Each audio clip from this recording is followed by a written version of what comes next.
that changed when ChatGPT happened, because in a matter of 6 hours, you saw about 7,000 businesses spawned up, and that is the different velocity and rate of acceleration that AI has caused.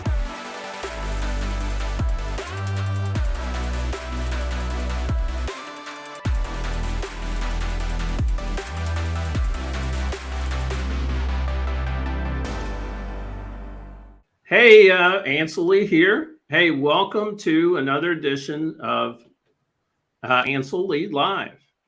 Hey, today I'm here with a couple of guests. Here with my co-host, Jeff Beecher. Hey, Jeff. Good to see you, man. Hey, Ansel. Thanks for having me today. Good to see you. You bet. And we've got with us today special guest, Andrew Bart, CEO and co-founder of AlgoFace, an AI company. Hey, Andrew, great to have you on today. Thank you very much, Ansel. I appreciate you. Hello, Andrew. You bet. It's Pleasure. exciting in that, hey, we're doing a series. Andrew's the first interview in a series with Fuel, which is an accelerator, innovation accelerator. This is the Fuel series. And as I told him before we jumped on there, he's our first guest on our on this interview today. And what we're going to do is highlight these companies, these emerging companies that are working in AI, in the world of AI, which is the cohort that's going through right now with the Fuel Accelerator in Bentonville, Arkansas. So, hey, again, welcome. Hey, Andrew. And hey, tell us a little bit about about you first before we jump into your solution. Yeah. So first of all, again, appreciate you having me on. This is a great opportunity that you've put forth. You know, everybody's the highlight of Bentonville starts with the people. That's for sure. And the opportunities that are, everybody's just so friendly. So I appreciate you giving us the opportunity to do this. And I speak for my peers as well as part of the Fuel Accelerator. So thank you. It's just been the Fuel Accelerator program to date. We're, I think, heading into week 4 here, has been nothing short of amazing. The content, the people, and the organization itself, just given our companies the opportunity to build and grow and engage in enterprise level, optimization on how to speak to enterprise level companies, how to engage with them, and then literally meeting the people in the community who are a part of the 3 Fortune 500 companies in a very small area, and then the 1,700 plus reps on the ground that serve into the Walmart network has just been, I've never seen anything like it, period. Wow. And you asked the question about my background, where am I from? Yeah. Ironically, I was born in Little Rock, Arkansas. I was privately adopted. And this is the first time I've come back to Arkansas. I now live in Carefree, Arizona, and that is a real town. But I live on Tranquil Trail in Carefree, which is kind of the mission of that town. But that's great. That's my history. Wow, that's wonderful. Thank you. Hey, by the way, thank you for sharing that story. That's very special. Hey, let's jump right into this. Tell us about AlgoFace and the solution that you guys have and you've designed using AI. Sure. So AlgoFace is a company that makes it easier for enterprise level companies to build and deploy face AI solutions faster, easier, more accurate, and with trusted, responsible technology infrastructure. Essentially, if you think about the way our technology is utilized, it's utilized infrastructurally the same way that Intel powers the laptop that I'm on. We are that responsible infrastructure that enables things like face AI solutions like virtual try-on for cosmetics, lashes, hair extensions. We enable things like hyper-realistic digital avatars, vital sign detection, blood pressure, heart rate, oxygen level, and a host of other, horizontal capabilities of enablement specifically around face AI. And we've seen things on the virtual try-on side. Our customers are realizing about a 70% reduction in returns, a 3x cart conversion rate increase, and ultimately a 10% increase in cart size. So some very meaningful numbers there. And depending on the use case, the value propositions for different use cases will vary, but that just gives you some insights. Awesome. Jeff?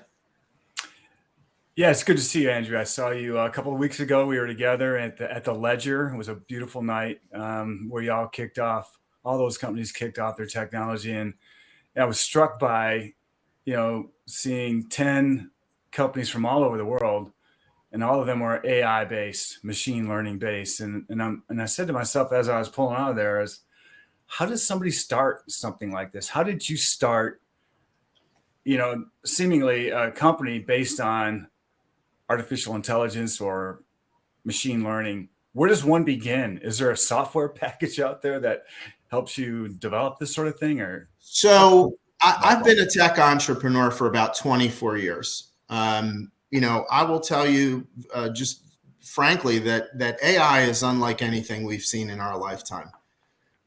It is built differently. If you want to go build a SaaS platform or a marketplace platform, you storyboard it out. Then put your engineers to task to build it, and then you're in market. With AI, it's a bit different. You start with what you want to go after, then you source data, and that is an arduous task. To find the data is a major problem. Then you use the data to build the model, and then you put the model into market. So it's a very different construct. About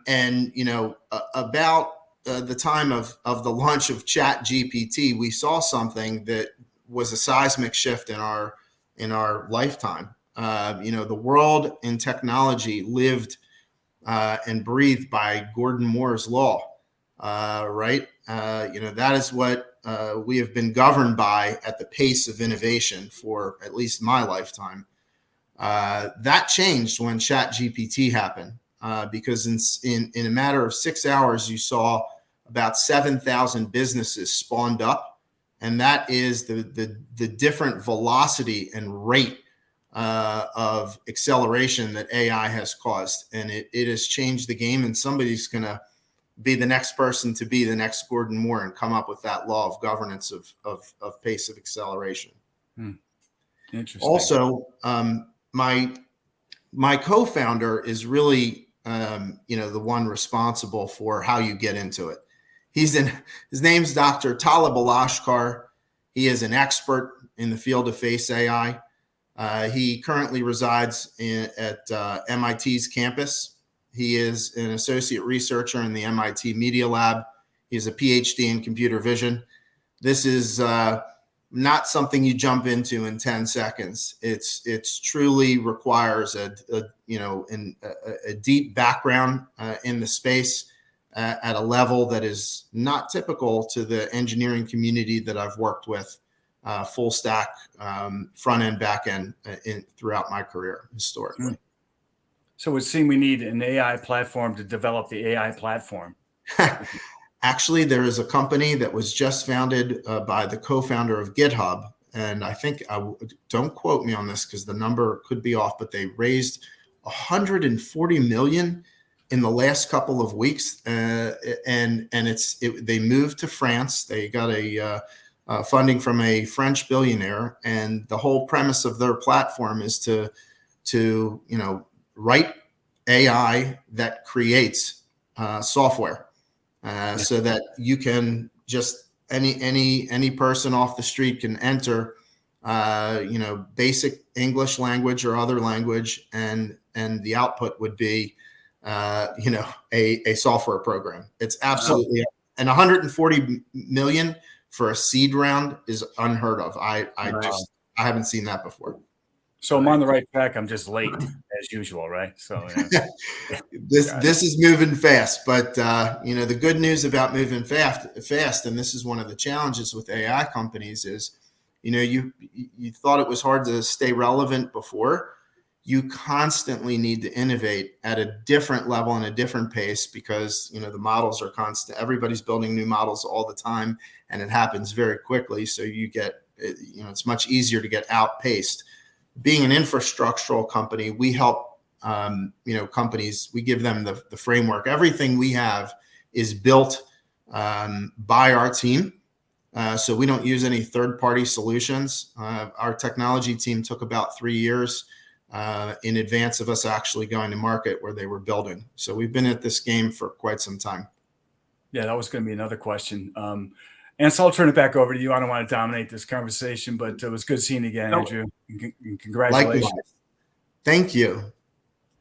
Yeah, no. So the inspiration behind the solution you're building, utilizing AI, you say it's Face AI.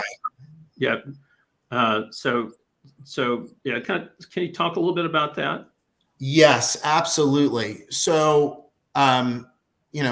the bottom line is in Face AI or any software market, you have open source and you have closed source. You have Microsoft and you have Linux. You have Android and iPhone, right? So what we saw in the marketplace was that there was not a leader in infrastructural technology for enabling Face AI in a trusted, responsible manner from a closed source perspective. And, you have players in open source like Google and Meta and Snap that have, open source offerings. But on that closed source side, you don't. You have, our main competitors are Chinese companies that are considered to be pariahs. They are companies, Megvii Face++ is one on the 2D side, and SenseTime is on the 3D side. These are companies that are funded to the tune of $1.5 billion plus by the Chinese government. And I'm not okay with that. Those two companies are both on the United States U.S. export control blacklist. They are also on the investment blacklist. And so these are not companies that I want powering the infrastructure, closed source or open source, for in a world that I want to live in.